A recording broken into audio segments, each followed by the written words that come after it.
juntos para a nossa devocional dessa manhã, abrir a palavra de Deus em 3 textos de um mesmo livro e passear por eles, observando o que o Senhor nos ensina e nos diz através da sua palavra. São 3 textos, meus irmãos, do livro de Apocalipse. Eu quero começar pelo texto de Apocalipse, capítulo 7, do verso 9 ao 14.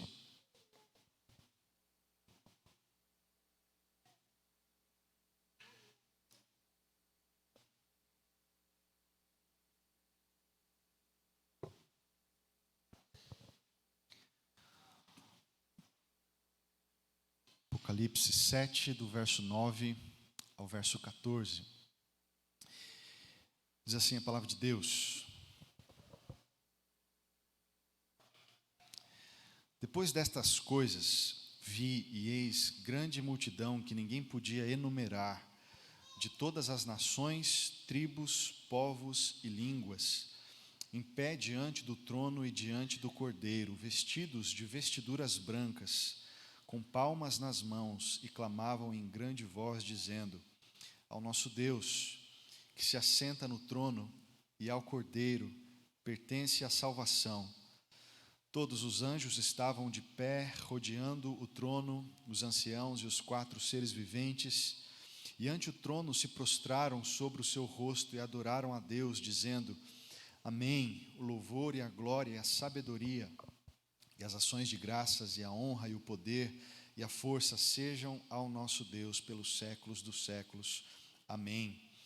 Um dos anciãos tomou a palavra dizendo: Estes que se vestem de vestiduras brancas, quem são e de onde vieram? Respondi-lhe: Meu Senhor, tu o sabes.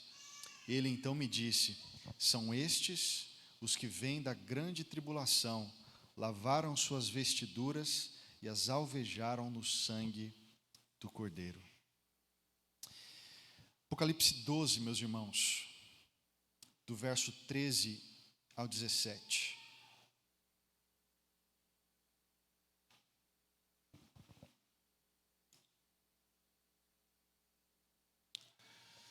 Quando, pois, o dragão se viu atirado para a terra, perseguiu a mulher que dera à luz o filho varão, e foram dadas à mulher as 2 asas da grande águia para que voasse até o deserto, ao seu lugar, aí onde é sustentada durante um tempo, tempos e metade de um tempo, fora da vista da serpente. Então a serpente arrojou da sua boca atrás da mulher água como um rio, a fim de fazer com que ela fosse arrebatada pelo rio.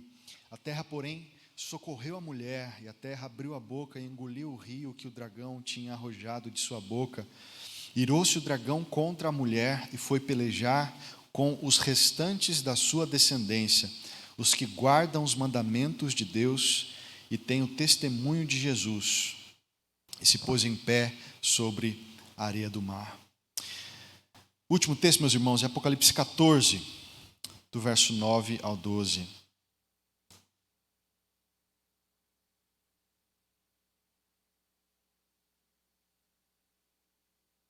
Que diz assim: Seguiu-se a estes outro anjo, o terceiro, dizendo em grande voz: Se alguém adora a besta e a sua imagem e recebe a sua marca na fronte ou sobre a mão, também esse beberá do vinho da cólera de Deus, preparado sem mistura, do cálice da sua ira, e será atormentado com fogo e enxofre diante dos santos anjos e na presença do Cordeiro.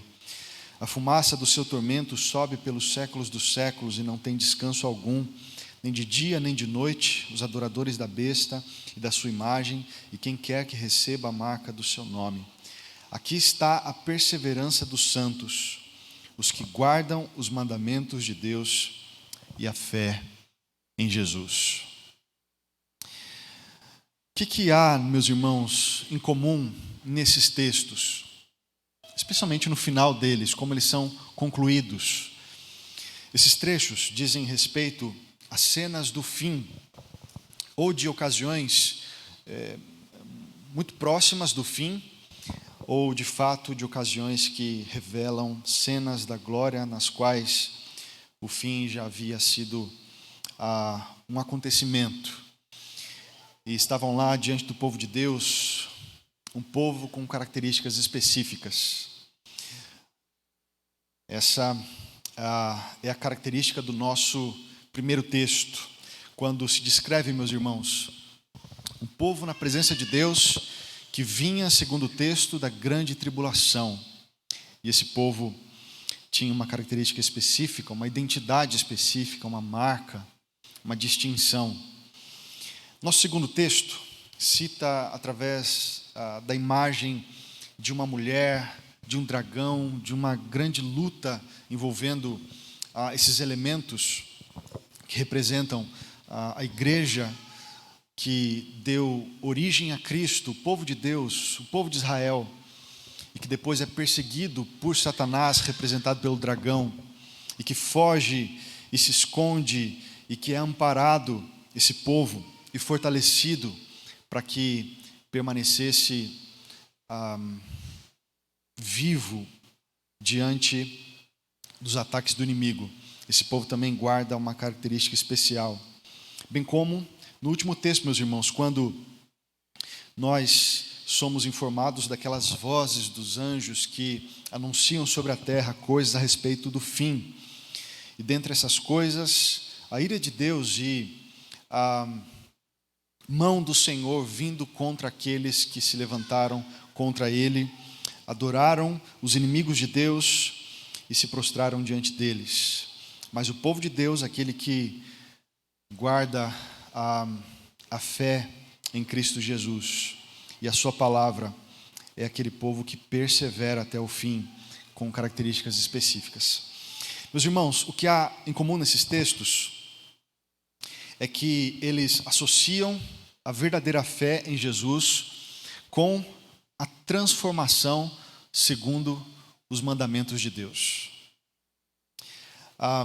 O último verso do texto que lemos inicialmente, o verso 14 do capítulo 7, diz que aqueles que vêm da grande tribulação, que vestem vestiduras brancas, são pessoas que lavaram suas vestiduras e alvejaram suas vestiduras no sangue do Senhor Jesus.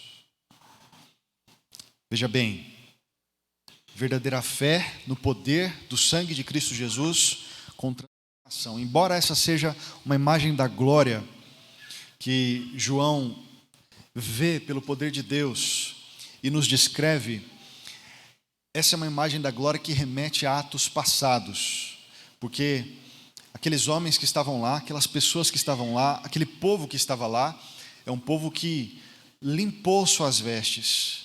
Limpou é um verbo passado aqui. Que alvejou suas vestes. Alvejou é um verbo passado também. Assim como o último verso do segundo trecho, o verso 17 do capítulo 12, que nos diz que o dragão se irou contra a mulher e foi pelejar contra os restantes da sua descendência. E as características desses está aqui descrita. Os que guardam os mandamentos de Deus e têm o testemunho de Jesus. Aquilo que o inimigo há de fazer, meus irmãos, com a igreja do Senhor Jesus, e de alguma forma tem feito, mas aquilo que se intensifica nos dias finais,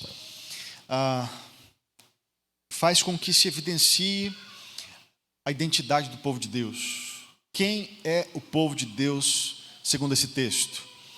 É aquele que guarda os mandamentos de Deus e tem o testemunho de Jesus. Mais uma vez, fé verdadeira em Jesus associada à transformação segundo os mandamentos de Deus. E aqui a expressão mandamentos de Deus está bem clara no texto, dizendo que eles não somente conhecem isso, mas guardam isso de uma maneira que a sua vida tem esse padrão como referência. E o último verso do último texto que lemos, que é o verso 12 do capítulo 14, nos diz: aqui está a perseverança dos santos. O que é, meus irmãos, a perseverança dos santos, no final das contas? No que os santos perseveram?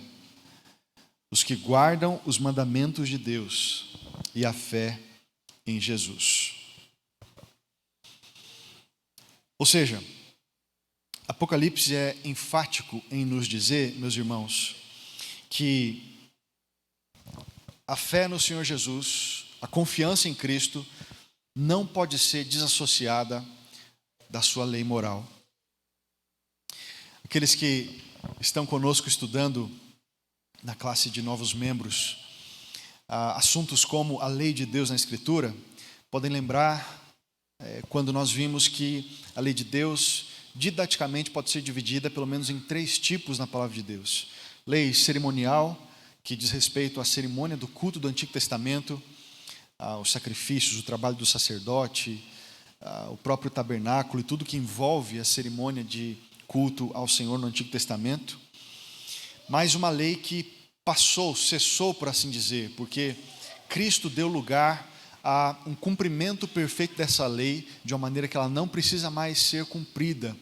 Nós temos a Cristo como sacrifício perfeito e contínuo, perene, perpétuo. Nós não precisamos de um novo sacrifício e nem dos rituais necessários para realizá-lo. Então a lei cerimonial ficou nas práticas do Antigo Testamento, não sendo necessárias mais para a igreja de Cristo hoje. Também tínhamos a lei civil, meus irmãos, que tem a ver com a forma como Israel era governada e vivia como um corpo político na época em que representava o povo de Deus na terra.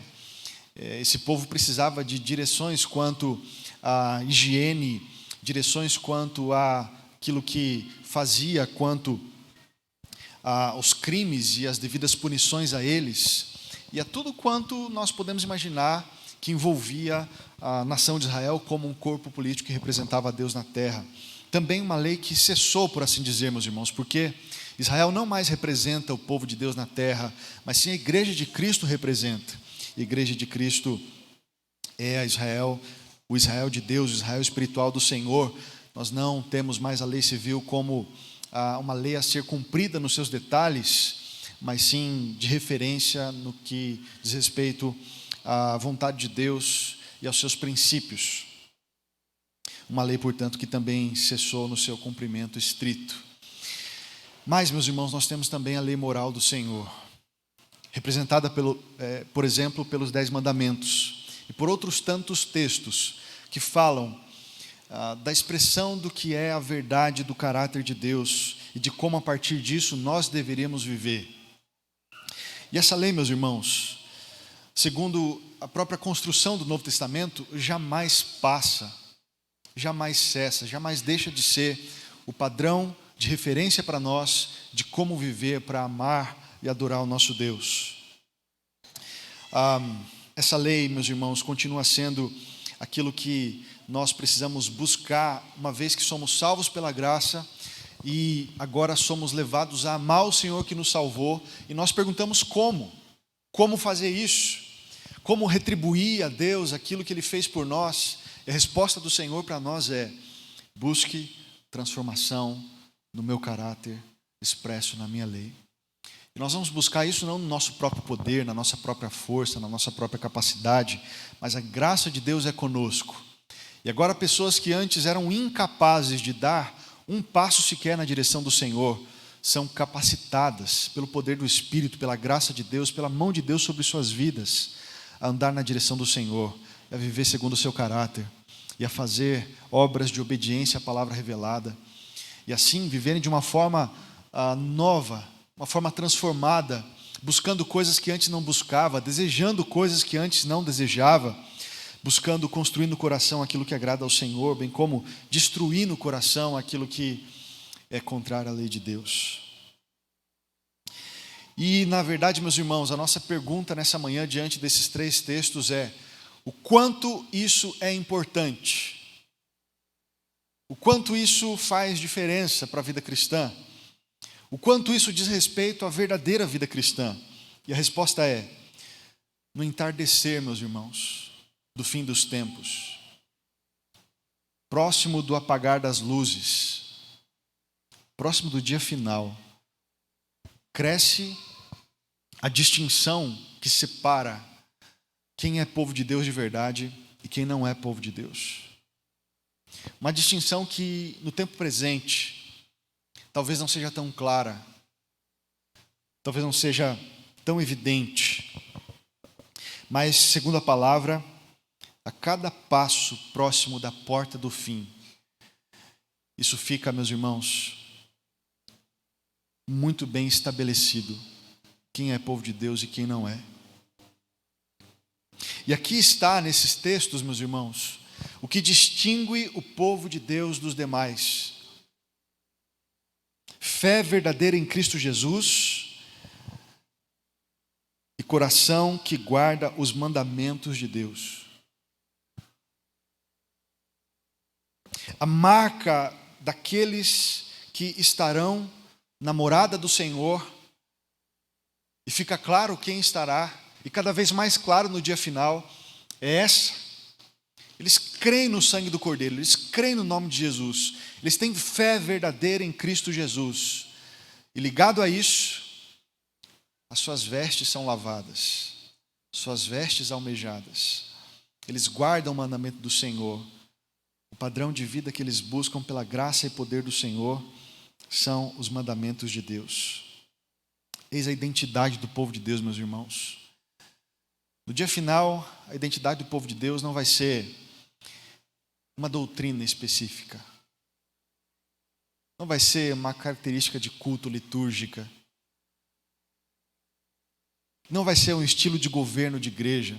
Embora nós creamos que a palavra de Deus nos apresente doutrinas específicas quanto a questões secundárias que nós defendemos com uma identidade histórica, embora nós creamos que a palavra de Deus nos ensine como cultuar o Senhor, e isso é muito importante para nos preservar e ensinar na verdade, embora a palavra de Deus nos ensine um tipo de governo da igreja, o que vai distinguir no final das contas, o que vai marcar no final das contas, o que vai, meus irmãos, ser a identidade do povo de Deus no final das contas, não é nada disso, não é nada disso. É se esse povo crê de fato em Cristo Jesus, mas não só crê, é se esse povo também guarda os mandamentos do Senhor. Essa é a identidade do povo de Deus. Lembra, meus irmãos, daquele assunto da hipergraça que tratamos há alguns domingos à noite? Ou da graça barata? Que ensinam alguns que certamente agem para distorcer o Evangelho. Não necessariamente com essa intenção, mas acabam fazendo isso. E ensinam segundo um padrão de pensamento mundano. É aquela graça que rejeita a importância dos mandamentos do Senhor. Aliás, a palavra mandamento, nesse meio, causa arrepios. A palavra mandamento, na liturgia dos pregadores da hipergraça e da graça barata, é proibida. É a graça que justifica o pecado sem transformar o pecador. Essa graça, meus irmãos, ela não é a graça que creem aqueles que são povo de Deus de verdade, próximo do fim. Porque aqueles que são povo de Deus de verdade, não só creem no Senhor, mas são transformados e lutam por essa transformação, segundo a lei de Deus, segundo os seus mandamentos, segundo tudo o que Ele havia ordenado a nós, como disse o Senhor Jesus. Portanto, a nossa maior luta, quando nós pensamos nessa verdade, é pela transformação do nosso caráter conforme os mandamentos de Deus. E não há luta mais importante do que essa. Não há luta mais importante do que essa. Qual é a luta que você tem travado na sua vida? Qual é a luta com a qual você tem se desgastado nos seus dias? Qual é a luta que toma a atenção e o tempo do seu coração, da sua mente? A sua maior luta não pode ser pela ascensão social. Para trabalhar, ter uma boa aposentadoria e deixar alguma coisa para os filhos viverem de forma estável. A sua maior luta não pode ser pela realização de sonhos pessoais. Que você deseja tanto isso e aquilo, mas nada disso tem a ver com o reino de Deus. Sua maior luta não pode ser por outra coisa, meu irmão e minha irmã, senão por aquela que Deus deixou nas nossas mãos, como sendo a luta mais importante. A luta contra nós mesmos, a luta contra o pecado, a luta para conformar o nosso caráter ao caráter do Senhor Jesus. Nós não podemos nos conformar com um caráter distante de Cristo, tal qual era quando nós não o conhecíamos. Com uma vida que não pode ser definida por isso. Um desejo contínuo, uma luta intensa para que guardar os mandamentos de Deus seja uma característica nossa. Quanto mais se aproxima o tempo do fim, mais cresce um cristianismo que vive distante disso, guardar os mandamentos de Deus. E o meu desejo, meus irmãos, para a minha vida e para a sua, é que esse cristianismo não seja o nosso. Porque no dia final, esse cristianismo se mostrará como parte do povo que não pertence ao Senhor. Aqui está a nossa maior luta, e que ela seja travada por cada um de nós. Que Deus os abençoe.